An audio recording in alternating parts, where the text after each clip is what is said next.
This morning, we are taking a look at what it really costs to be a sanctuary city in New York City. Over the past 2.5 years, we have welcomed more than 200,000 undocumented immigrants. All right, so it is true that the numbers are definitely trending down in the costs and the folks that we have to take care of, but the cost to care for them really is still not down as much as the numbers of people are. So we have to look at it. Investigative reporter Dan Krauth has been looking into why that is and what the plan is moving forward. Dan? So I want to start off this particular video by highlighting something that I think is probably the most crucial element of this particular story, which is, of course, the date that this local news segment decided that it was going to come out, which is April 3rd of 2025. The local news affiliate, ABC7's for New York, decided that it was finally about damn time that we start investigating the cost per migrant in the city of New York in 2025. After the numbers are already dropping down, after the evil orange man decided to take power, we are now looking at how much it costs to be a sanctuary city per migrant. And unfortunately, when you break down the numbers, whether you're talking about the overall budget, the overall total spent,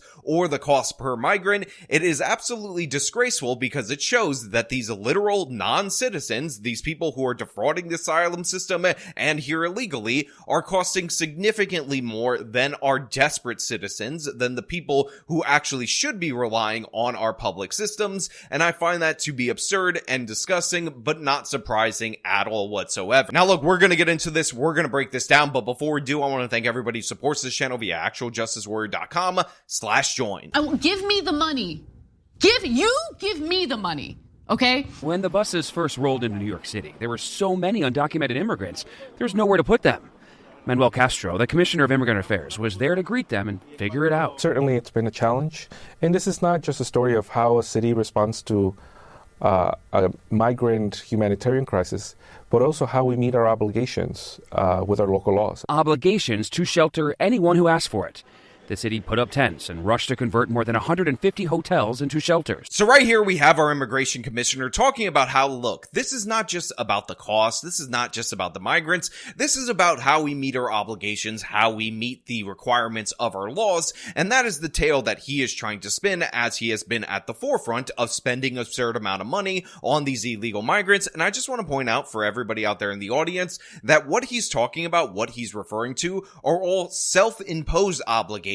Self-imposed requirements. The right to shelter in New York City was something that was passed by the New York City Council. These sanctuary laws are attributed not just to New York State, therefore imposed in all the different various counties, but additional sanctuary laws were put forward in New York City. So this is the obligations that they decided themselves that they were going to impose on themselves, aka on the taxpayers, that they're struggling to meet, and the cost of that. And again, the reason why New York City and all these other left-wing sanctuary cities were targeted for busing of migrants by Texas Governor Greg Abbott is because their laws, specifically ones like this, indicated that they wanted them, as well as their rhetoric indicating the same. And by the way, even though a lot of play in the media is related to the Texas governor sending these illegal migrants to all these different various locations, when you ask migrants where they wanted to go at the border as they were entering this country illegally, again, under the direction of Joe Biden, who asked people to surge to the border. In fact, make sure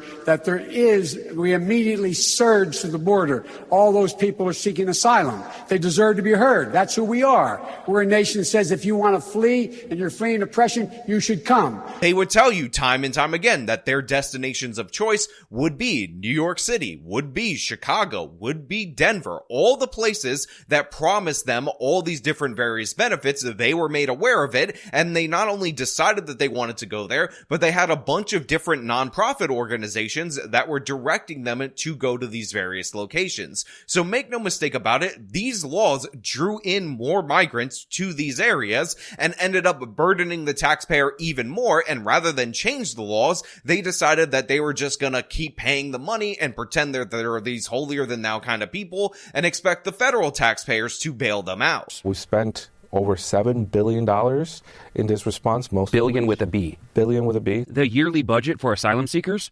Larger than the budget for the entire health department, the sanitation department, even the fire department.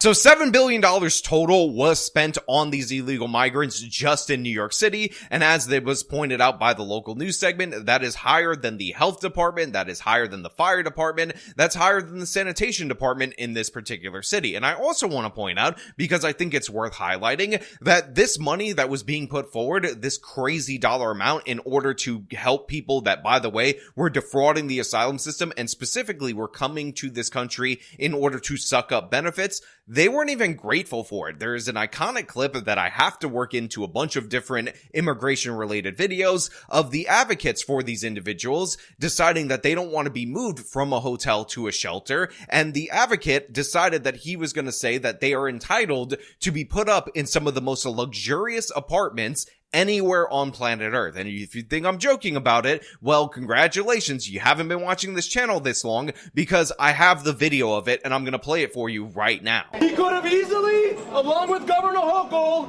opened up all the vacant luxury apartments. We are on 57th Street right now. This is Billionaires Row. Half of the super towers on this street are empty. Of course, that begs the question, who would pay for all those luxury apartments? So we dropped more money than the budget for the fire department, the budget for the sanitation department, and the budget for the health department on these individuals. And then they have the nerve to have their advocates demand that they should be housed in Billionaires Row. They should be housed in some of the most luxury housing in the entire country. Absurd, insane, ridiculous, but that's how crazy this situation got. And by the way, this doesn't even factor in that we have a bunch of different criminals that have been recruiting for gangs like Tren de Aragua within this batch of new arrivals and asylum fraudsters. That's not even to mention the downstream consequences in places like Roosevelt Avenue that have turned into red light districts, or even if they had problems before, got significantly worse due to the fact that so many women are forced into prostitution as a part of their agreement for being smuggled into the United States of America, while the benefits end up going to, guess what, those very same gang members. The total amount's going down as the amount of people the city's caring for has gone down by more than 20,000 people compared to the same time last year. The crisis is over, but the continued cost is still there. To be clear, that number right there, the 60,000 going down to 42,000, are the people that are actually in shelters. That is not the extent of the individuals that are receiving government support from the city of New York. Although obviously the Trump administration's crackdown on illegal immigration and the threat of illegal immigration crackdowns have, of course, reduced immigration into this country, so we don't constantly have the surge of new people adding to that population, so that's a good thing. You have some people self-deporting, and you obviously have some efforts to deport criminals from the city of New York, but the fact is, that's still a lot of people, and the dollar amount per person is absolutely stunning. Anna Champany is a watchdog for taxpayer dollars. The city needs to figure out how to manage it more cost-effectively at this point. Says the number of non-citizens is going down, but the cost to care for them is not. An average of $370 a day, significantly more than what it costs to house New York City's homeless. It does call into question why the cost per day is so high and has been stubbornly high. It has been about that $370 level since the crisis began. So that number on its own should tell you everything you need to know about progressive Democratic priorities in this country, because New York City, of course, is a very much Democratic-run city. And again, to be clear, if you guys are unaware, the homeless population in the United States of America disproportionately skews towards veterans, so that $207, half of what we're paying for these illegal migrants, is what we're paying to take care of our returning veterans, many in instances, and other people who are suffering from mental illnesses, but more importantly, citizens in this country who have fallen through the cracks get about half of what the illegal migrant gets. And again, I don't know about the state of the homeless people, whether or not they're grateful or not for the shelters that are provided for them, for the options that we have in this city, but I know for a fact that many of these migrants are completely ungrateful, because even when they're getting all these different benefits, even when we're building shelters for them, we get complaint after complaint after complaint. I showed you the clip earlier on of the advocate for them saying that they're entitled to be housed on Billionaires Row, and I find that to be absolutely absurd and disgusting when we're already putting them as a double priority against our own citizens. It's a lot of money. Yes, it is. Why does it cost more to house an undocumented immigrant compared to someone who's homeless? In large part because we had to set up a system practically overnight and be able to support people we didn't expect would be arriving. There's a lot that goes into understanding the ebb and flow of people who may need shelter. So, of course, this guy right here says, oh, well, we had to build a system for these people that we didn't expect overnight. And I will just point out that you should have expected them. We had immigration problems that were promised to us by the Biden administration. They were surging into this country. And, of course, you said that you were welcoming to them. You set up all these magnets for benefits from them. So why wouldn't you expect these people to actually show up? It's because you thought that you were going to virtue signal about this issue and never have to live up to your values. But the fact is, you have to do all these different various other steps to build out a whole system for these illegals rather than, say, okay, we were wrong. We don't want these people here. We're not going to care for them. And we're actually going to advocate for sound border policies because the red states and the border states had it right to begin with. Most of the multi-million-dollar contracts were issued under emergency rules, meaning they didn't have as much scrutiny or oversight as typical contracts. I think we also need to move out of an emergency state. So here you have a budget watchdog saying we have to move out of emergency powers because instead of things becoming more efficient, instead of you cutting through the red tape, what actually ended up happening as a consequence of the emergency declared right here is that we completely overspent with the tax dollars on these particular programs. Then they cut back to the commissioner of these illegal migrants, the one who's advocating for them, the one who's enjoying the largesse of this particular budget, and he decides to hit us with this. The commissioner says they are, and believes when we look back at this moment in time, the ends will justify the means. Just like so many millions of Americans can trace their story back to Ellis Island, I know that so many people will trace their story back to now.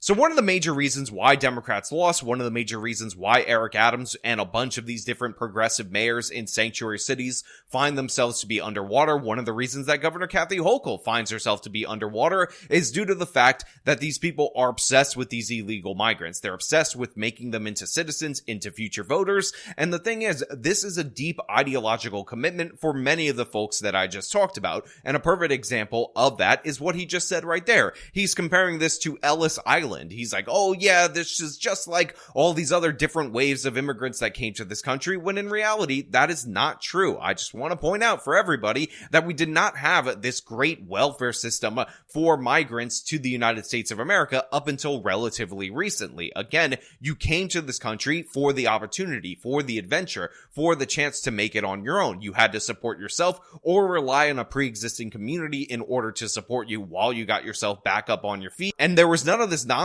about how you were entitled to the largesse of the taxpayers, entitled to be put up in luxury hotels, and entitled so much that even after you were kicked out of that luxury hotel, you were going to demand to be in the best real estate in the country on somebody else's dime. So no, these are not like the migrants from Ellis Island that we talked about in the past. And by the way, many of those people who didn't make it went back to Europe when they failed in the United States of America. And these people, the only thing that they should have in common with the Ellis Island folks is that they should go back to where they came from as well. But you know what? Those are just my thoughts. I want to know what you guys think about the increased cost per migrant compared to citizen, homeless citizen to be specific, how much more money was spent on them per year than, the fire department, the health department, sanitation. All your thoughts about the largesse down in the comments below. As per usual, if you like this video, you can show me by leaving a like, subscribe for more content, follow me on the social media, support me via the support links in the description of this video. This has been me talking about the insane costs of illegal immigration in New York City. Till next time.